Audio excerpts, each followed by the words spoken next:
بسم الله ما شاء الله يا جماعة، طاجن بقى مش قادرة اقول لكم. لاول ما تشوفوه كده تقولوا ده طاجن ايه، واو. لكن الطاجن ده مش هتصدقوا، ده طاجن مسقعة تحفة جدا. جربوا وشوفوا. يلا بينا نصلي على النبي. جبت نص كيلو من البطاطس وقطعتها كده بالقطاعة المزجزجة او تقطيع عادي، ومعايا بتنجانية.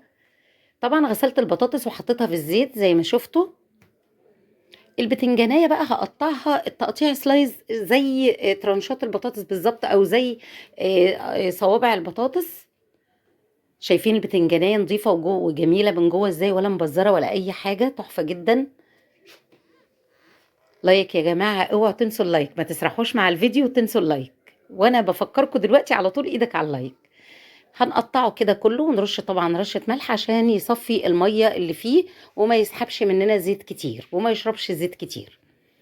هسيبه بقى على جنب لحد ما البطاطس تاخد اللون الاصفر الفاتح ده. مش لازم تستوي قوي سوا كامل او تحمر وتقرمش مني قوي، لا. انا مش عايزه كده. قطعت بقى ترانشات فلفل برضو، ومعايا واحد حامي كده ايه. ده اللي بيدي بقى الايه الصوص الحلو او الطعم الحلو او التست الحلو للطاجن المسقعه.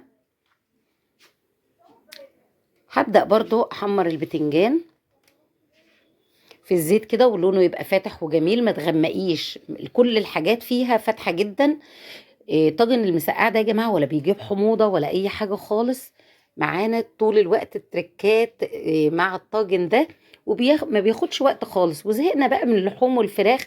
عملته كده والله اتسحرنا منه وفطرنا منه في رمضان، يعني فطرنا والباقي اتسحرنا منه، من انه مش بيسبب حموضه ولا اي حاجه. قطعت طماطم مكعبات صغيره كده. معايا 3 حبات كبار من الطماطم. خلصت الفلفل برضو باللون بتاعه كده.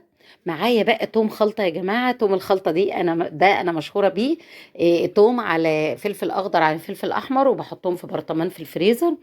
حطيت الطماطم بقى وبدأت احط التوابل بتاعتي. ملح وفلفل وكمون وكزبرة ناشفة وبابريكا. وحطيت كمان معلقة من معجون الصلصة عشان تديني برضو تيست حلو كده.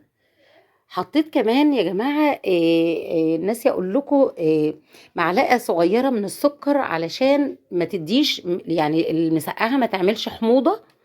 وفي نفس الوقت بتدي تسكيرة حلوة كده. تركة كمان معايا حتة توم نية كده.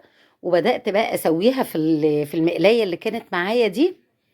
ورحت جايه حطاها كلها في طاجن بايركس كده، ودخلتها تحت الشوايه بعد ما استوت طبعا على البوتاجاز من فوق. ما خدتش وقت معايا خالص وكانت تحفه جدا. دي حاجه من الاكله الشعبيه اللي انا كنت عاملاها مع بعضها. كل حاجه صورتها لكم لوحدها، وان شاء الله هنعرضها تباعا يعني.